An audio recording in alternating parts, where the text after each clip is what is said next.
dobe, keď sa nám mnohé automobilky snažia nahovoriť, že do auta tejto kategórie a tejto veľkosti postačuje 2-litrový štvorvalec, Audi prichádza s modelom SQ7, v ktorom ponúka dvakrát toľko valcov, dvakrát takýto objem a niekoľkonásobne väčší výkon. Konkrétne 320 kW, čo je po amerikánsky 435 koní. Táto jednotka prežila viac menej kvôli nám mužom, pretože jednoducho lepšie to znie 435 ako 320 a my muži máme radi všetko väčšie, dlhšie, rýchlejšie. Pre predstavu, koľko je to, máme tu vizuálnu pomôcku. Toto je jeden kôň a vo všeobecnosti dá sa povedať, že výkon jedného kôňa predstavuje výkon 7 až 8 dospelých mužov. Bez ohľadu na to, či je to 320 kW, 435 koní alebo viac ako 3000 dospelých mužov, je to dosť. Stojíme tu s veľkým fanúšikom aut, obzvlášť Audi. Vidíme sa prvýkrát v živote, ale keď sme spolu telefonovali, tak si spomenul, že Audi SQ7 je auto, o ktorom vieš veľa a celkom ťa zaujalo. Je to tak? Je to tak, je to výborné auto s výborným pohonom 4 kolies Quattro a najmä ma zaujalo to zadné natáčanie kolies, ten výkonný dieselový agregát s tými dvoma turbami a kompresorom a tá dynamika toho vozidla je fakt neskutočná. Vieš nám povedať nejaké konkrétne údaje, zrýchlenie, maximálka? Má to vyše 400 koní, maximálna rýchlosť je tam obmedzená na tuším nejakých tých 250 km za hodinu a z 0 na 100 do 5 sekúnd by to malo zrýchliť určite. Celkom fajn. Je to výborné. Vidím, že máš vedľa seba nádherné zvieratko, čo je to za koňa? Je to frísky kôň, korene má v Holandsku, bol tam aj šľachtený a je to barokového typu kôň, ktorý sa využíva najmä na ťahanie v koči pohreboch alebo aj v cirkusoch. Je to veľmi krásny vznešený kôň, ako napríklad to auto. Môžeš nám povedať, kde sa momentálne nachádzame, koňom sa venuješ dennodenne, predpokladám? Nachádzame sa na ranči Pohoda v Prešove. Od koní už od malička k nim inklinujem. Venujeme sa tomu vyše 10 rokov a ide nám to pomaly. Asi by si toho koníka za to auto nemenil však. Nie, ten koník je vyslovene srdcová záležitosť. Tak je to úžasný kôň ako na prvý pohľad. Kôň je symbolom tohto mesta. Naozaj ideme si vyskúšať nie koníka, ale to auto. Hádam koníka niekedy na budúce. Určite. Ďakujem. Nedávno som bol na káve s jedným kamošom, Jánom. Bavili sme sa ako inak o autách a padla téma, ak by si mal neobmedzené množstvo peňazí, aké auto by si kúpil? Bez akéhokoľvek váhania odpovedal, že by to bola Audi SQ7. V tom momente som o tom aute veľa nevedel, len som tušil asi, že to bude veľmi výkonné Audi a Q7 som už na ceste tiež videl. Tak dal som si tú námahu a naštudoval si na webe niekoľko informácií a musel som uznať, že tá jeho voľba bola skvelá. Ale ako to už býva, na webe sa dočítate toho veľa, môžete si pozrieť nejaké videá na YouTube, ale až vlastná skúsenosť za volantom tohto auta vám dá jasnú odpoveď na to, či to auto je až také skvelé, ako sa o ňom píše, alebo na ňom nájdete nejakú chybičku, dve. Tak poďme na to.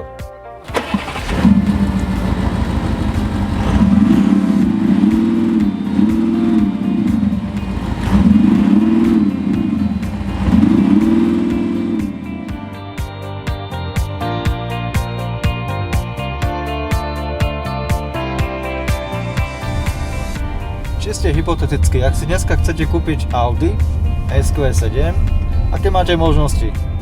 Ak navštívite akéhokoľvek obchodníka Audi na Slovensku, tak také auto na sklade asi mať nebude, aby ste si ho mohli vyskúšať. Takže máte možnosti, pozrite si nejaké YouTube videá, prečítate si niečo na nete a potom si môžete povedať, či to auto stojí za to alebo nie. Nič negatívne som v tom aute nepočul. Zatiaľ za tú chvíľku, čo sedím za volantom, ani nič negatívne povedať nemôžem. Napriek tomu, ak ste nejaký klient, ktorý si chce kúpiť nejaké auto, čo rozhoduje? Na základe čoho si to auto vyberiete? Je to image? Je to cena? Je to značka auta? Je to výbava auta? Ja by som povedal, že možno aj všetko spolu.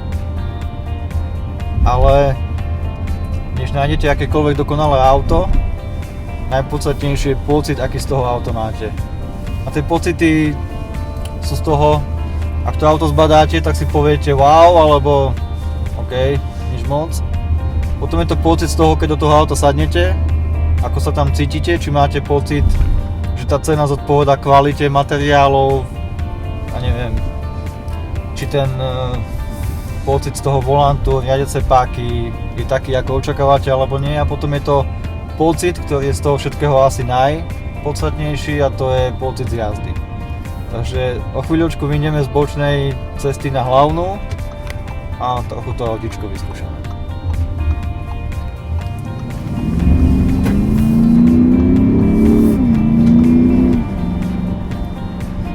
Zhodneme sa na tom, že Audi Q7 je bežné auto. Aj dnes, keď som šiel na túto testovaciu jazdu, tak som jednu Q7 na diaľnici videl.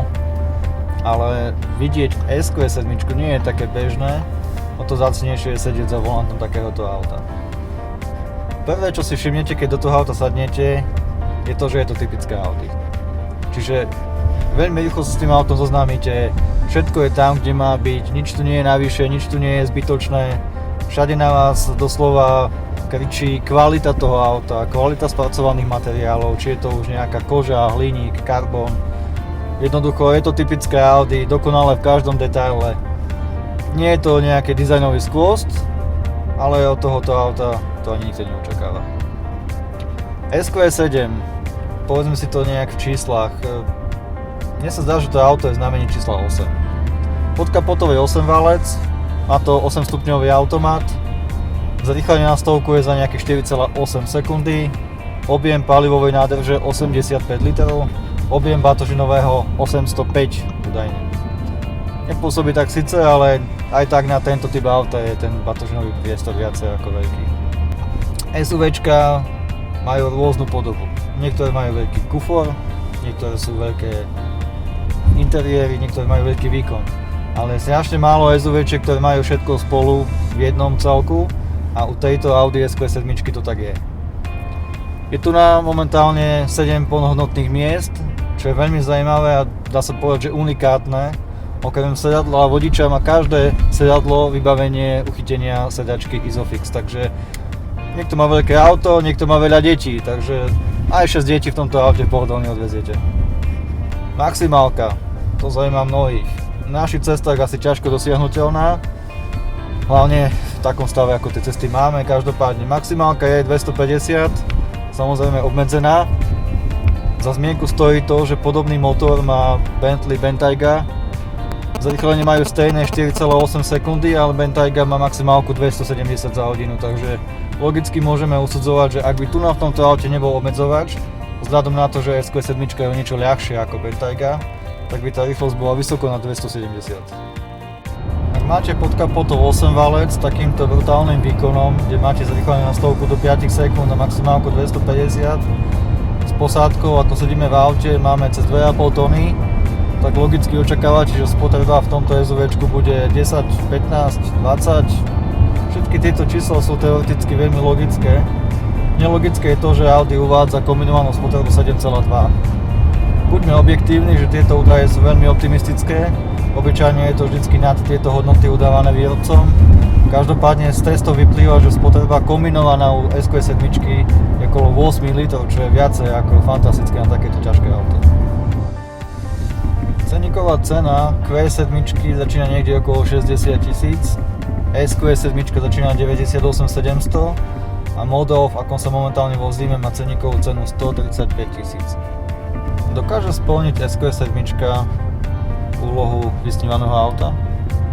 Na túto otázku sa budeme snažiť nájsť odpoveď na najbližšej hodinke. Túto hodinku budeme mať toto auto k dispozícii, aby sme si mohli nejako otestovať, vyskúšať a zhodnotiť, či to, čo sa dočítate na nete, je naozaj tak, alebo je to ešte lepšie.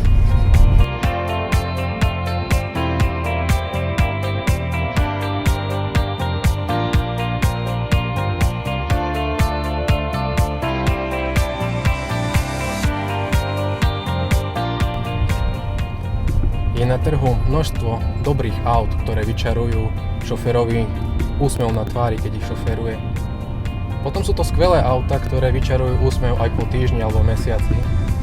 A ja si dovolím tvrdiť, že toto auto vyčaruje úsmev aj po rokoch.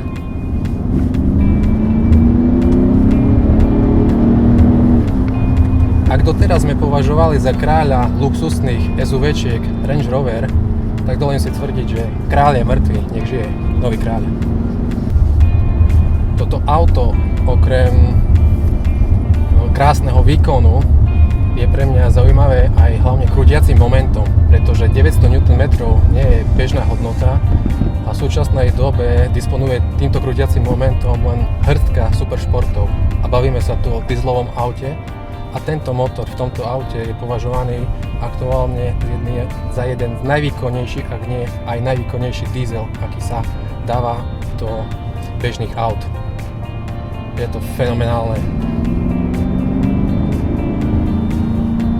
Je nutné si uvedomiť, že šoferujeme dieselové auto a ten zvuk je úžasný.